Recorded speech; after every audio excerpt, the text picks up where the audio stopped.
Welcome to Relevant Revitalization, where you will find out the good, bad, and ugly of church revitalization.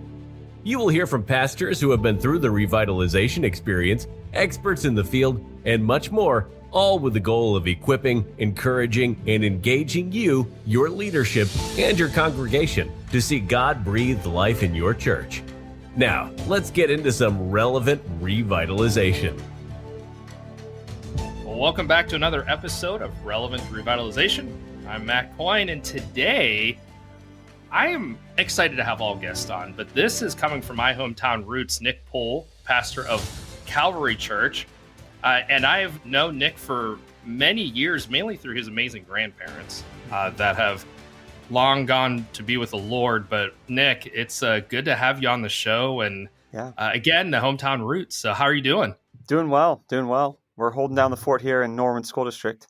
There you go. It's so I was talking to my mom the other day and I told her that I was going to have you on the show and she's like, Nick.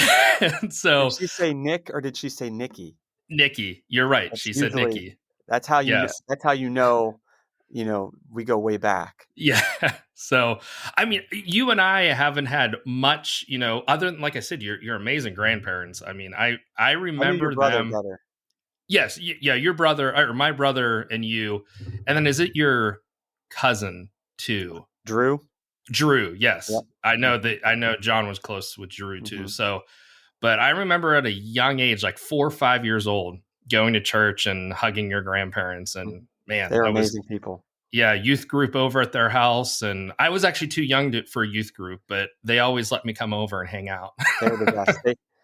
I feel like being here, I'm in a lot of ways kind of walking in the ground they laid, my grandfather laid. And he wasn't a pastor, of course, but always he felt a call into ministry to be a missionary as a teenager. Never went in the mission field, worked in a mill, in the factory, and but raised 3 daughters who all became pastors' wives. One, a missionary's wife, and really 2. And his dream and calling was fulfilled through his kids and grandkids now. Yeah, it's awesome. And what you're doing, what you have done over the years at Calvary, I'm so excited to have you on to talk about this. And, part of, I say this when we have pastors on who've been through the revitalization process, that part of what I want to accomplish through this podcast is not just talk to authors, but to talk to people like you, Nick, who have been through this, because there's just something, I think, this added layer of understanding. Yeah, we can. Now, don't get me wrong. I mean, those who write books and who speak on this, they know what they're doing, but it's in the trenches, if you will. Yeah. So, yeah. And so just a little bit, I know I already said where you're the pastor of, but you've introduced a little bit about your family, but anything else, family ministry experience, passions, anything like that, like you'd like to share with us? Yeah. So I grew up in Latrobe, which is just east of where we are in Irwin, hometown of Mr. Rogers and Arnie Palmer. Mm-hmm. Yep. And my dad pastored there. So my family is from this county, Westmoreland County, most of my life. But where I pastor now is a church that in 1972 split. And I don't know if you didn't know this story, Mm-hmm. But it was an ugly split. To both sides did not like each other. My grandparents that you mentioned, Frank and Lois, were on my grandfather was on the board of First Assembly here in Irwin, and that church split. And the split off was Calvary, where I'm at now. So in a lot of ways, my grandparents, they're Casparic. So my mom's side, I'm a Casparic. A Casparic is pastoring the evil empire that is Calvary, which is the most ironic thing that could ever have happened. So there's a lot of history. There's a lot of drama back and then. All those people are gone. They've passed away. And so that drama doesn't really exist anymore. But it's kind of appropriate, I feel like, in God's timing and sovereignty, that he would bring someone from one side to the other side, in a sense. And that's kind of been my personal journey. So I grew up as a pastor's kid, went to Bible college at Central Bible College in Missouri, and came here to Calvary in 2005, so a few years ago, and was youth pastor. And then I left and went on staff at a church in the North Hills of Pittsburgh. I was a church planting director. So my job and role was to plant churches in urban communities throughout Pittsburgh. My bachelor's degree is in urban ministry, and through Bible college was involved a lot with church planting. That was kind of my heart and passion. And I got to do that and loved it. It was awesome. Got to travel and recruit and support and resource church planters. And so did that. Awesome. And in 2011, February, the pastor I'd worked for had a massive heart attack at the age of 45 and passed away suddenly. And so I won't go into all the details unless you want me to, but basically over the course of the next 6 months or so, my wife and I ended up coming back here and being elected as the next pastors. That's awesome. Yeah. And I do know the history of that. And I think so much of that is the history of those two churches and the split. That's just part of that revitalization journey for some. Oh, it is. It's a redemption of so much pain. I have, when I was youth pastor here, I had the expandable folder of all the correspondence with our district when that happened. My grandfather was on the board, so he had it all. I had it living in the church parsonage, and my mom was like, "Don't tell anyone that church you have that, because you can get in big trouble because you have all of the detail from the other side." Yeah. And it was very. When I first came here as a youth pastor and even came back as a pastor, some of those people are still alive, and there was still moderate tension then, but now they're all. I've done, at least on the founding members, the ones who split away from went to with Calvary. They're all passed. I've done all their funerals now, and so that kind of chapter is behind us. Yeah. Well, and again, so much of that is that history, and I'm sure we'll get a little bit more into that. But what you have done to heal so much, and like you said, time has also healed. But what I love that you did, because again, knowing personally that story of that split, you didn't ignore it. You reconciled, and you really hit it head on the way biblically we're to do that. So I commend you for that, and I hope people hear that we don't ignore those issues. Biblically, we are to reconcile, and we are to not how often we sweep it under the rug, and we know how that always goes. Not well. No. And for me, I've tried to not take the tensions and the comparisons and all of that personally either. Just understanding the history and there's a lot of factors that played into it. But for First Assembly side, their history is my history. My great uncle Wilbur Hoke started that church in the 30s. My grandparents were founding members there. My parents got married in that church. Both of my grandparents' funerals were in that church. I have a lot of history there. Yeah. But here, there's a lot of history here that was awesome. When I came here in 2011, I was the fourth pastor in the church's history. Two of the previous three pastors before me passed away while pastoring. So,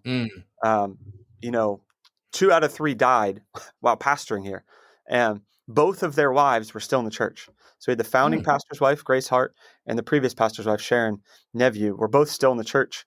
And, that presents some unique dynamics. It does. And walking into it, I did my best to not feel threatened by the influence that they had. They didn't have titles necessarily, but they had a lot of influence in different groups.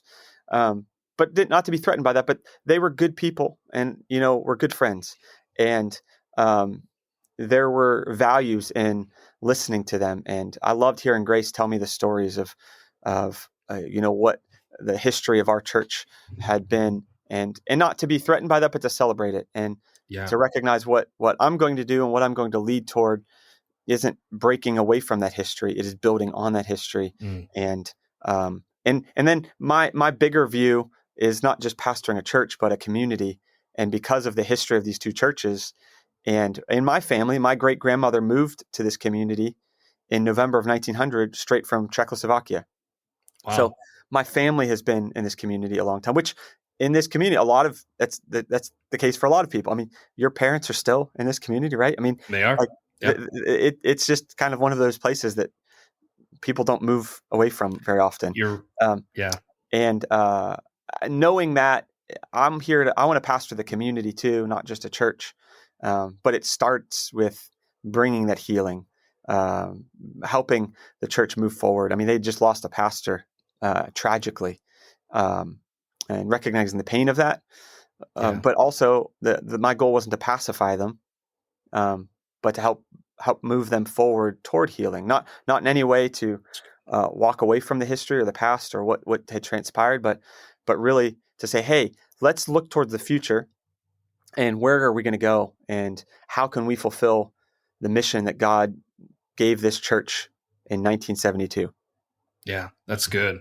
I love that you say that to not pacify them, but to walk alongside them. And because, when I had Dr. Jeff Orge on a few weeks ago talking about leading major change in your ministry, and he wrote a book all about that. And we talk about how, when I first came to Rollins Church, there was people, when I shifted things, that this is an older congregation as far as the age of the actual family and then the individuals. And I had to remind myself they're mourning that loss, whether it's a physical loss, a ministry loss, or actual people.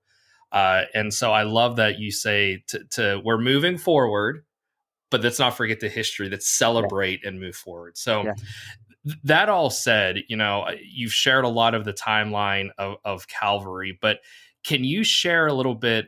Is there anything that you missed there? You've done a good job at explaining it, but is there anything you missed there you felt that is important for us to know for the church timeline? Yeah. Oh, there's a lot. So 1972, the church split from First Assembly. There were 75 people that resigned their membership, left that church. They started meeting in the community next to us, which is community of Adamsburg, in an Oddfellows Hall, which was like a social hall. They started meeting there 1972. 1973, there was a group of a handful of people that they saw this land right on the edge of town and really were praying that God would give them opportunity to purchase it. And on New Year's Eve that year, they kind of trenched through the snow up the hill and got in a circle on that land and just prayed that God would open the doors. And that land wasn't for sale. It was kind of caught up in litigation between family members who were fighting over it. And within the next year, that land came available. The president of a local bank had started coming to the church, so they were willing to give a loan to the bank to purchase the land and build the first building. And 1974 is when they moved into that new building. And by that point, the church was running about 400 people. Wow. They added an addition the next year. By 1981, the church was running about 800. Wow. And we're part of the Assemblies of God. And that year, our church was ranked as one of the top 10 fastest growing churches in the country in the Assemblies of God.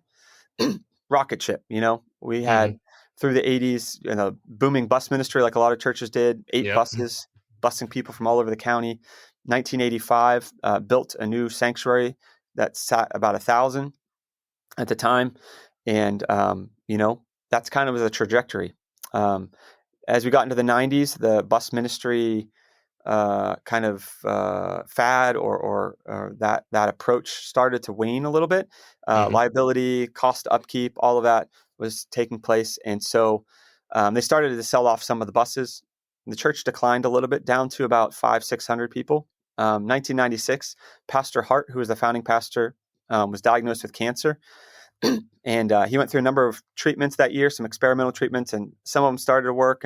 But by the end of the year, it was pretty clear he wasn't going to make it. And in December of 1996, he passed away. That was the founding pastor. The church had never been through a transition like this before, and they didn't really know what to do. And so the board did the best, I guess, they could. Brought in a new pastor, guy who had never pastored before, he was a very different personality than Pastor Hart was. And so he was here from about 1997 till 2000. So he was here about 2.5 years. Over that time, the church dropped to about 100 people. Our income, at least per our budgets, dropped about $500,000. And so in 2001, he left, and the youth pastor at the time became the interim and eventually was elected as the pastor. And that's who I'd worked for. Okay. And he just loved the congregation back as much as he could. And he passed away in 2011, February. At that point, the church was running about 140 people. Okay. Our sanctuary, some of the overflow space had been closed in, so by that point, the sanctuary seats about 600 or so now. But if you can imagine 140 people and sanctuary seats about 600 is pretty sparse. Yeah.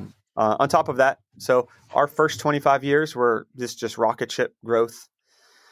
The following 25 years, we're digging ourselves out of a deep hole. For a number of those years, we were paying interest only on our mortgage. The sanctuary building was built in 1985, as I mentioned. The mortgage on that was $700,000. I came in 2011. We still owed well over $300,000 on that $700,000 mortgage, decades later. And the buildings were, as you would see in any revitalization, the buildings were left go. There was a lot of deferred maintenance. Congregation was older, great people, but just older. Not a lot of hope for the future. But we're in a community that is growing. It's one of the largest school districts in our county. It's one of the few communities in our county that's actually still growing, and mostly with young families. So, it's in the right community. We're in a great location. We're right across the street from Target and Kohl's, shopping plaza, right off the Turnpike exit. All of that, you couldn't ask for better. You could, no. But in spite of all of that, it was just in a difficult space. So that's kind of been, I've been here now as lead pastor for 12 and a half years. So that's kind of been our trajectory. Pre-COVID, we were just over 400. Now we're kind of inching our way back to about 300. So that's kind of been our timeline.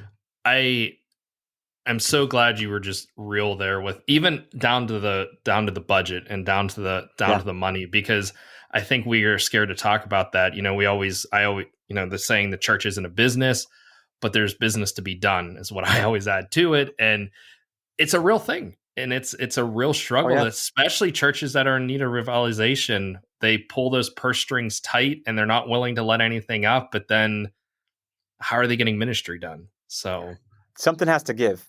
And what I've learned, one, in that period where they lost all of it, I can't fathom the ramifications of that with contracts and salaries and all of it. $500,000 is a lot of money. You don't just make that up. On the other side, you have to. When I came in 2011, going into 2012, we budgeted. That was the first time, I don't know if ever, but in a very, very long time that our church had ever done a budget. Yeah. Which I was like, what in the world? We need to track stuff. We were tracking it, but we weren't budgeting.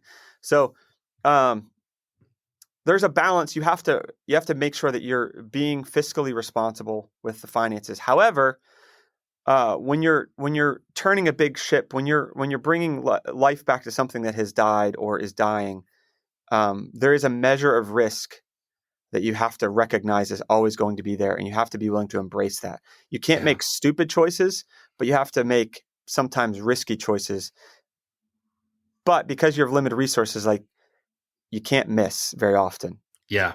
You have to take some chances, and not chances where you're gambling or something like that, but chances where, hey, we're going to stretch a little bit to hire this person, or we're going to stretch a little bit to do this outreach.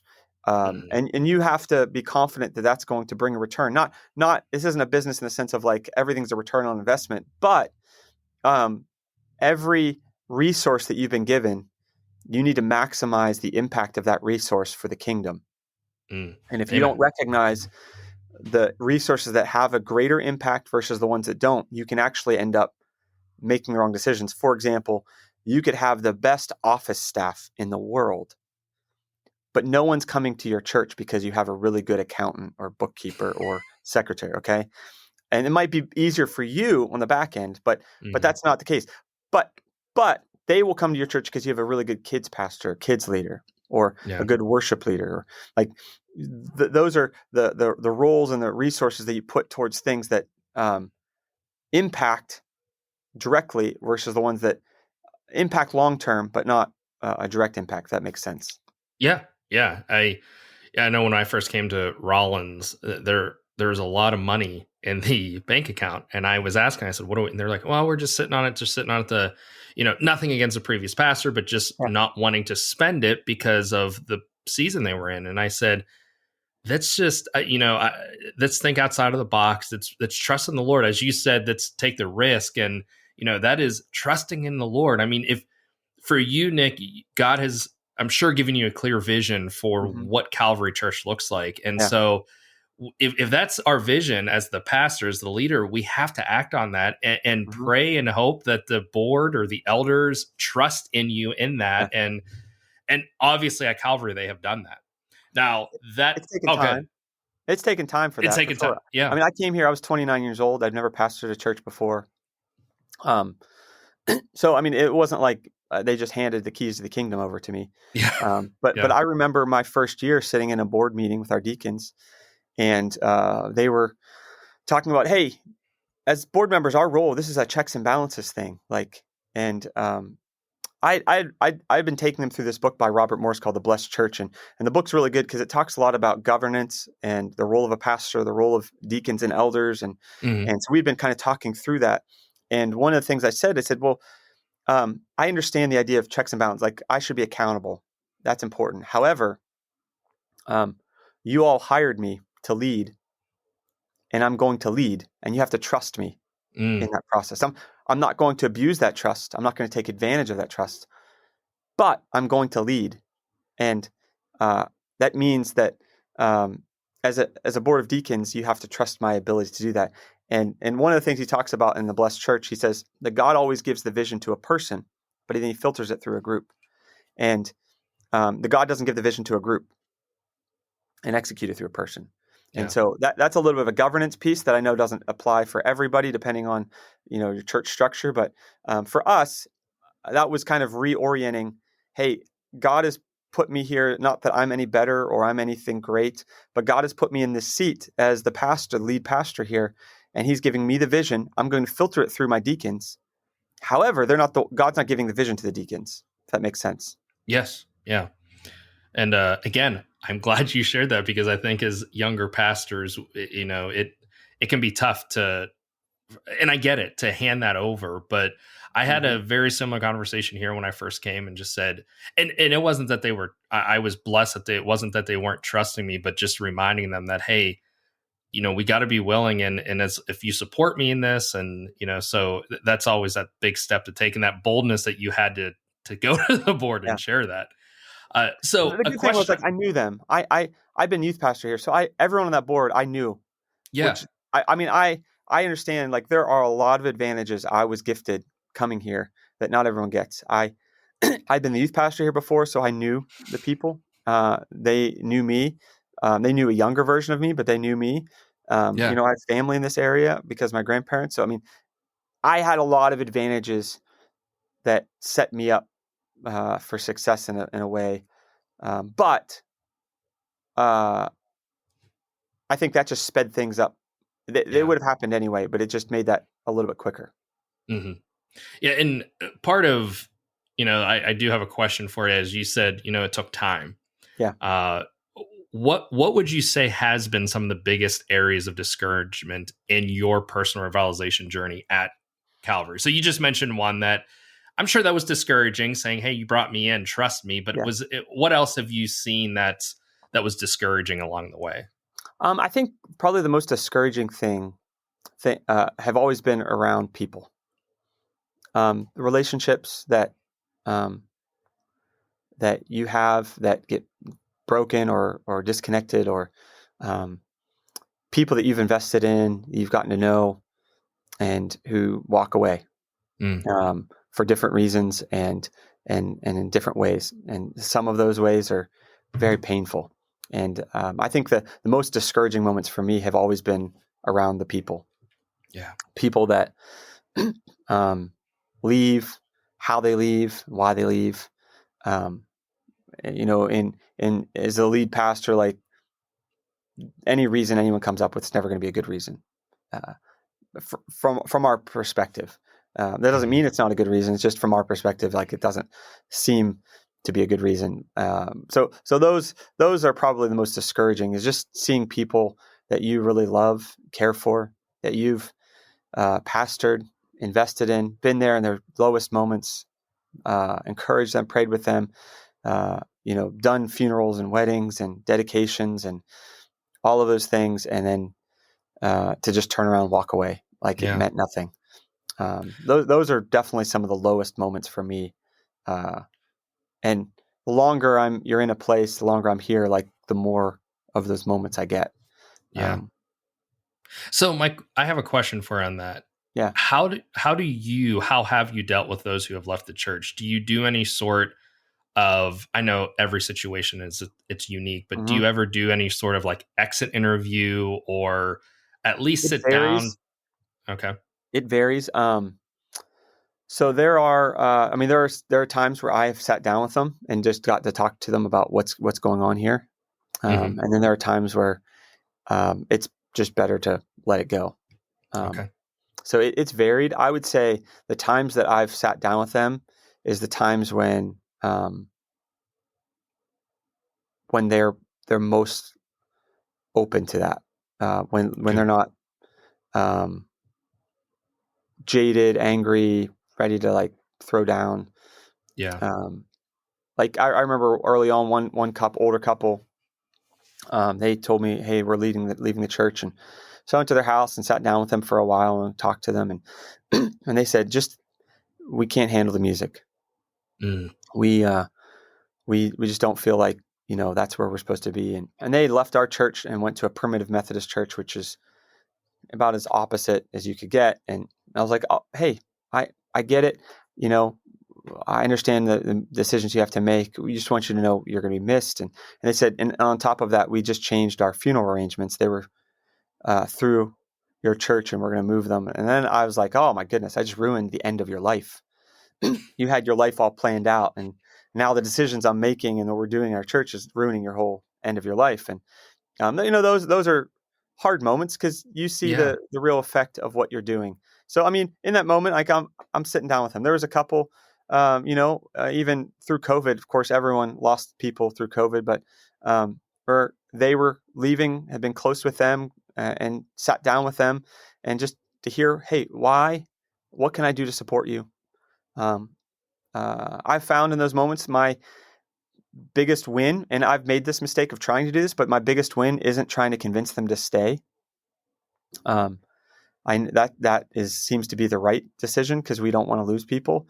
But I've found over time the best thing to do in those moments is to just find out, how can I help you, support you, and care for you? That's good, because they're already going to make that decision.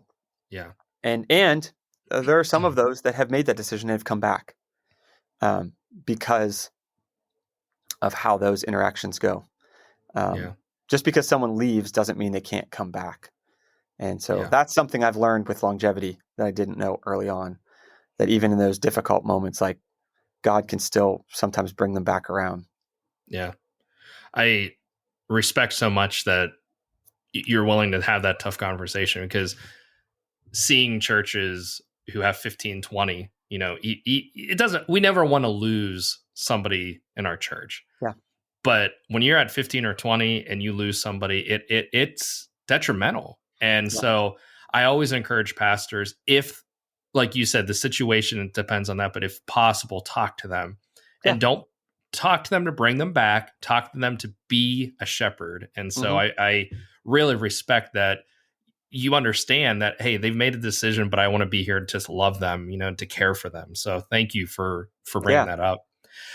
So discouragements, they're there. And I appreciate you being vulnerable, but there's also some amazing joys and blessings. And could you share with us just what are some of those, the biggest joys and blessings you've seen throughout the revitalization journey at Calvary?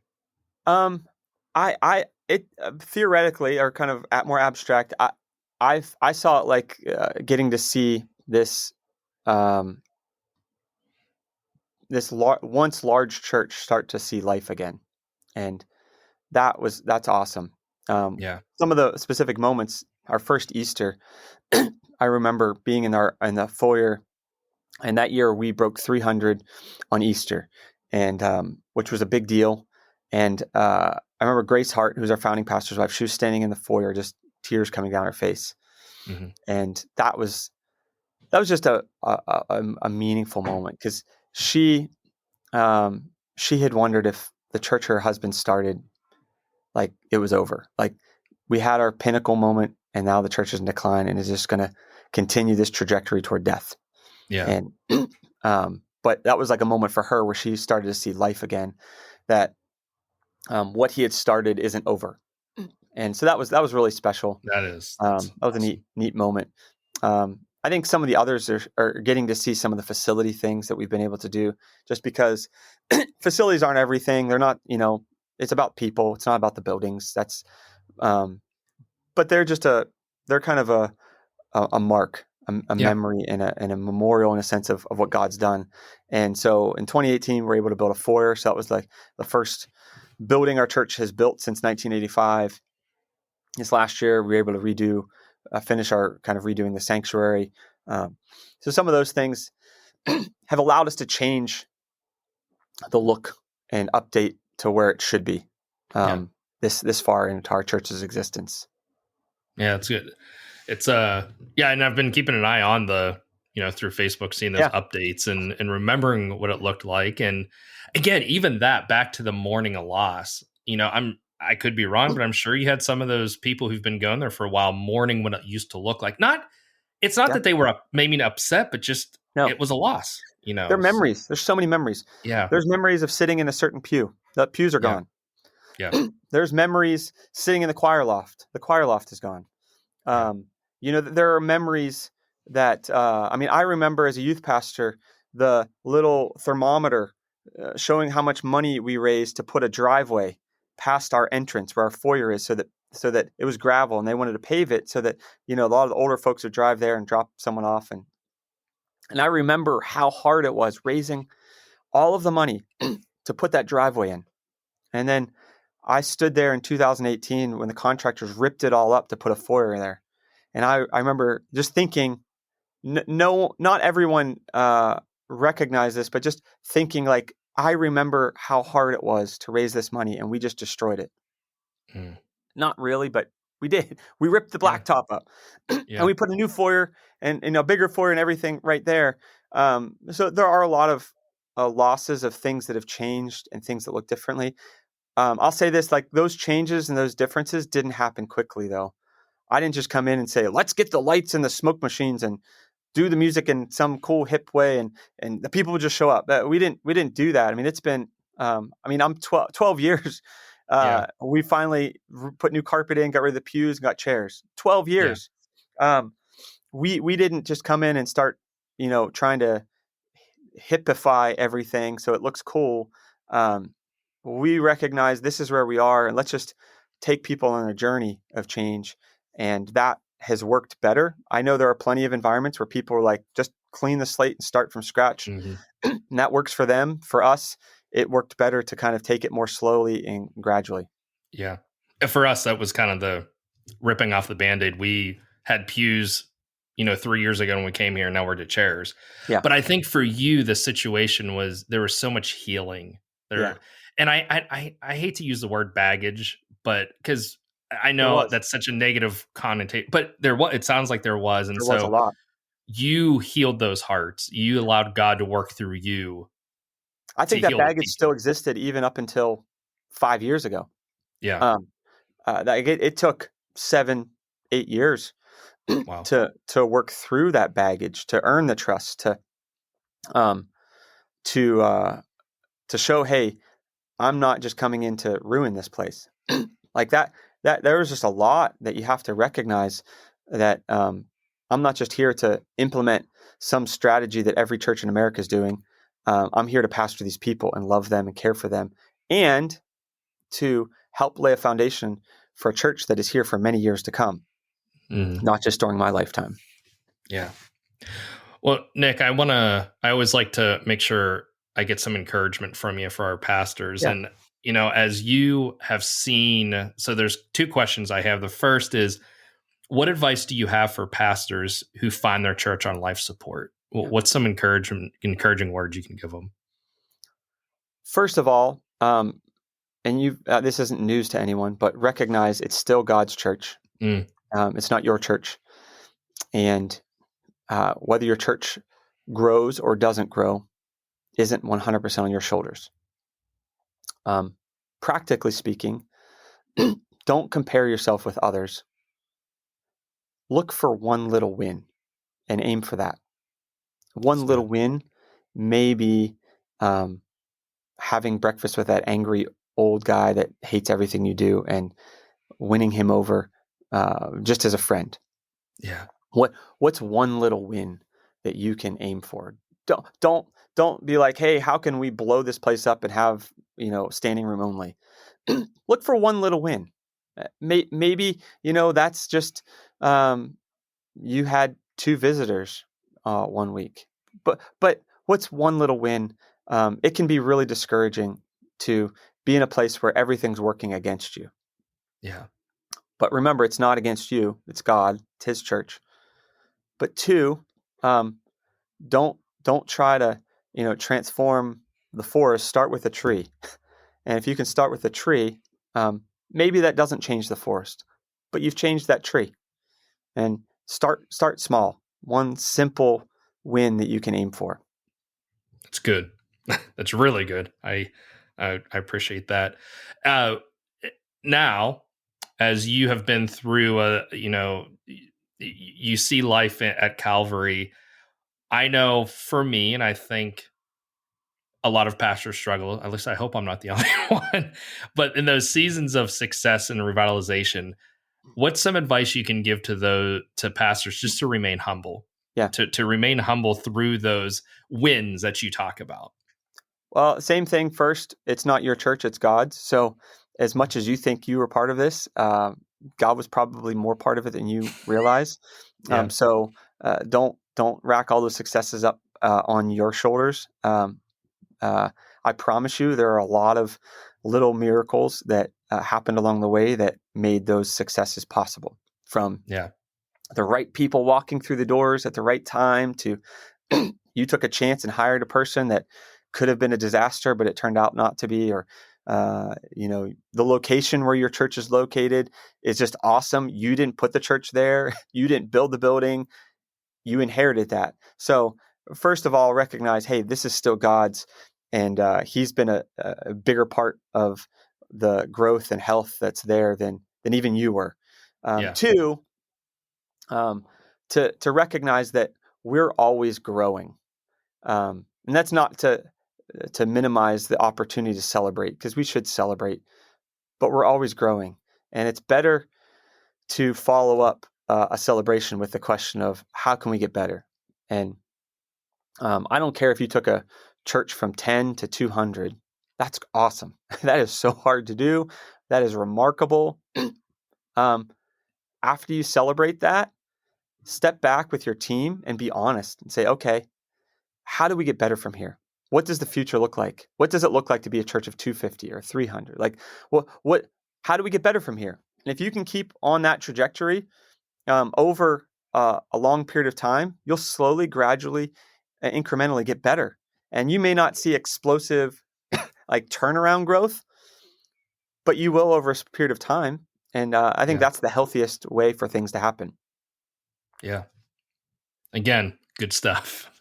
And I hope those listening really maybe even go back and listen to what you just said again on both the, advice of your churches in life sport and then advice within success as well. Well, Nick, it's been awesome having you. Yeah. Before you head out, I just want to, every week I remind our listeners, promotions guy, my friend Ryan over there, makes it possible to give away some resources. Yeah. I have 2 here today that you wanted to make available to our listeners: Who Stole My Church by Gordon MacDonald and The Emotionally Healthy Church by Peter Scazzaro.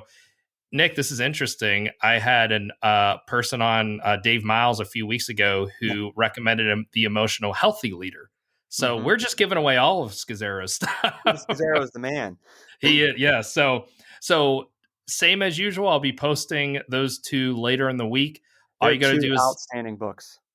Yeah, and so part of we want to continue to resource you pastors, and all you got to do, I'm not gimmicky, just like the post so I know you're interested, and we'll give those out. But Nick, again, thank you so much. This has been such a great conversation. It's good talking to you. But before you head out, I always like to ask just any parting encouragement, anything else you have for our listeners. In the temptation to give up, recognize that you always have more in your tank than you think, because it's not coming from you, it's coming from God. So I know a lot of pastors, especially in this season, and when you're in revitalization, the obstacles in front of you, the mountain you're climbing, seems so much greater than what you can do and what you can handle and what you have in you. But God has gone before you, and he's put you there sovereignly for a reason. And if you're tempted to give up, reach out to someone and be willing to talk that through with them before you make any big decisions. Because we need more good leaders and good pastors on the front lines. We're closing churches at a faster rate than we ever have before in America. And we don't just need more church plants, which is wonderful. I was part of that world. But we need more people willing to do the hard things, to go to the hard places, to be willing to do the hard work of getting in the trenches and turning a stuck, stuffy, difficult church around and breathing life back into it. So what you're doing is one of the hardest things to do in the church world. And I can tell you, if either one of us were sitting in front of you, we would tell you we are so proud of you. Yes. And that you are doing a greater work than anyone around you is telling you. I promise you that. Don't give up. Put your head down. Trust in God. And I love the verse when David, his whole mighty men, his army of mighty men, all of their wives and children are kidnapped, and they return from a battle, and they realize that their wives and children are all kidnapped, and that his mighty men were ready to stone him and kill him. And a discouraging moment. And it says, the very next verse, and David encouraged himself in the Lord. And then he went out and rescued those women and children back. And sometimes you might be in a situation where you need to be encouraged in the Lord. There may not be a board member, a deacon, or an elder, or anyone else that's going to encourage you. Be encouraged in the Lord, that Amen. He who has called you will equip you, and he has put you where he has for a purpose, for such a time as this. And on behalf of the capital C church at large in America, we need you. We desperately need you. And we need you to be at your healthiest and your best so that you can lead your church to be healthier and better. Well, Nick, we could have probably just said that part of it. And no, that was so good. And I want to end it with, if you're listening and you are about to give up, as Nick said, reach out to someone. And as I say at the end of every show, my goal is not just to have a podcast. It's to encourage you, to equip you, to engage you, pastor, as you are in this season. So reach out to me. I don't want to speak for Nick, but you Nick, can reach out to me. Yeah. Yes. I'm more than Facebook, Instagram, MySpace is probably out there somewhere. I can't delete it because one of my teenagers set it up with a fake email. So it's still somehow exists. I just can't get into it, but it's there, I'm sure. But however it is, we're all in this together. Like, it doesn't matter what denomination or whatever. We're in this fight together, and we need each other to make it. Yeah, that's amen. So please reach out to us. Again, more than a podcast, we're hoping to build a network here of encouragement and comfort and prayer and walking alongside each other. So, all right. Well, that's all we have for today. Until next time, I am Matt Coyne, and this is Relevant Revitalization.